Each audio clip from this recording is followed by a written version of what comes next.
Respectful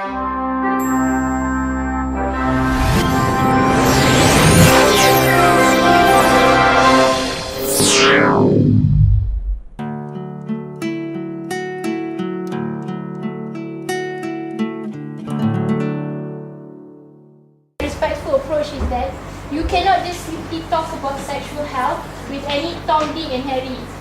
Okay, you have to have what you want to say to them. Okay, if you nak cakap dengan kawan you pasal sexual health, it's easier because you dah kenal each other. But let's say if you nak cakap dekat Priya nak cakap dekat you all tak kenal each other. So you have to respect each other when it comes to sexual health. Okay, talk in a respectful manner. Don't use vulgar words, don't use inappropriate words. That's what it means. And you have to have a positive outlook. Maksudnya, you have to take it in positively. You cannot say, no, I don't believe in this. No, I don't believe in that. That's what it means. Okay? So you have to understand that you have to have that kind of understanding so that you can become someone who is empowered to make decisions. Faham?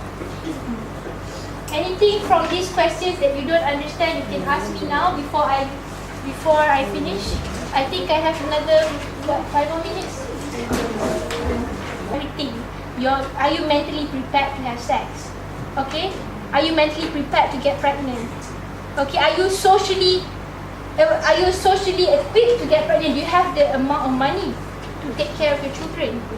Do you have the amount of money, let's say if you were to have sex, to take care of your children? Do you have the amount of money to buy contraceptives? Some people don't have money to buy condoms. Okay? Another thing is when it says social well-being, physical. Physical means that physically you memang boleh understand tak sexual health tu. Physically. Certain people dia physically dia tak macam, how do you say Isaac, physically? Physically? Macam person tu dia sendiri tak, deria dia tak ada macam tu kan. Physically. Deria? Tak. Apa Isaac? Tak tahu kan?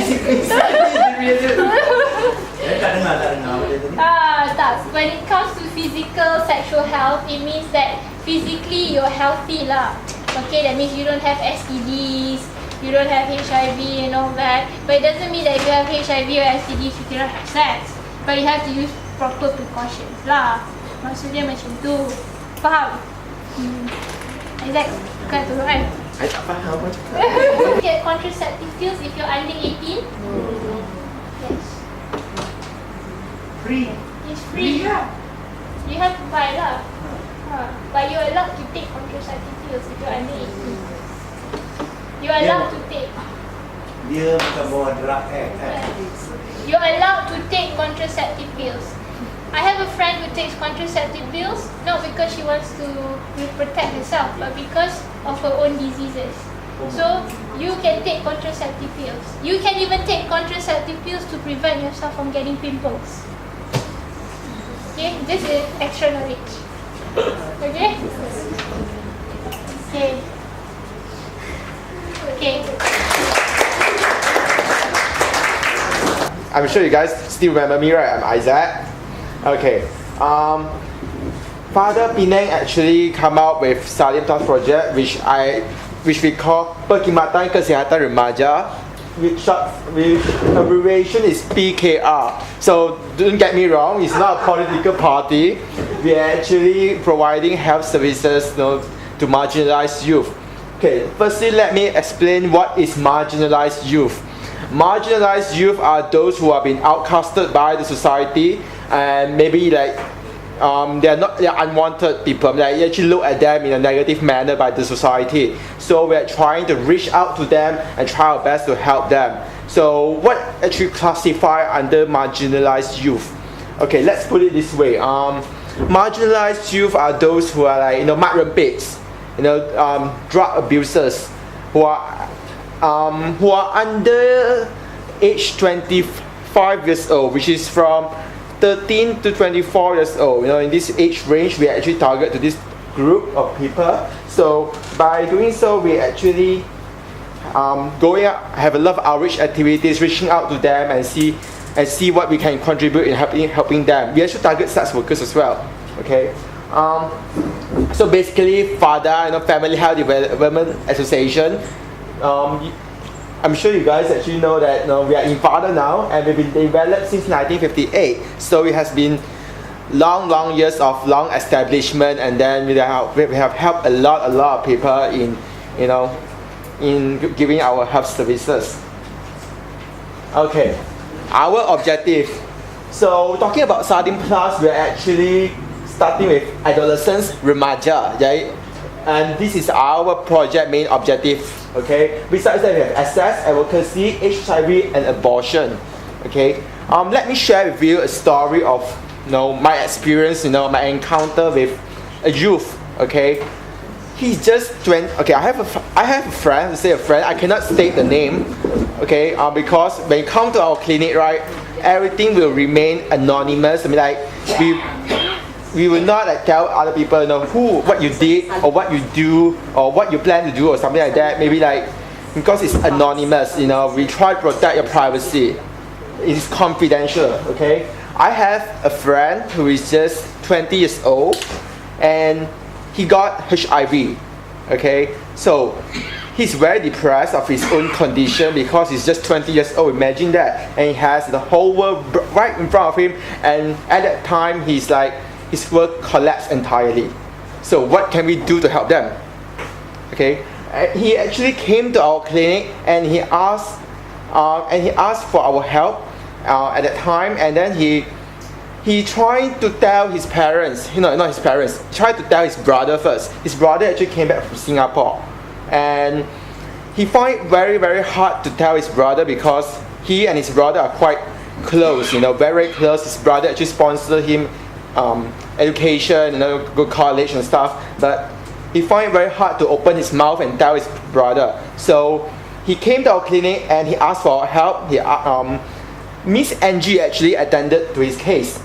Okay, so he was emotionally depressed at that time. So we asked Miss Angie to help him to talk to.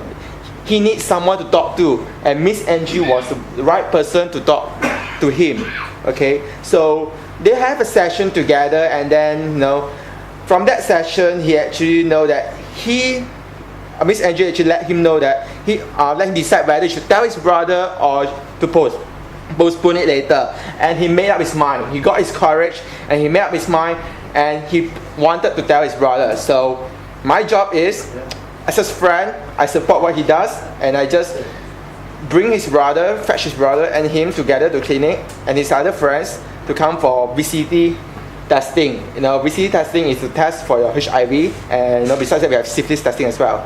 So the brother and him actually came to our clinic and then to meet Miss Angie. Okay, they have a dialogue together in a session and something like that. In a very private room where where no one else can enter. I mean, even his friend, I'm not allowed to enter. They only have to do it among themselves, because this is all about family sharing stuff. It's outsider, right? Okay, so they have a session together, and the result is they're actually doing quite good now. Okay, because he actually expressed what he wanted to express. He told him he told him about how he actually got it, and he got it through sex. Actually, he got it through sex, unprotected sex. So he told his brother, he came out everything, to his brother. He confessed everything, every detail, and that is not easy. Seriously, it's not easy to confess. But by telling something which is right in your heart, something which actually can drive you crazy, it is not easy to tell someone who is very close to you about, something which you have hid for quite some time. So he just confessed everything, and his brother at first was very behave negatively towards accepting the matter that he is HIV positive. Because when you got something like that, right, you can't really accept it.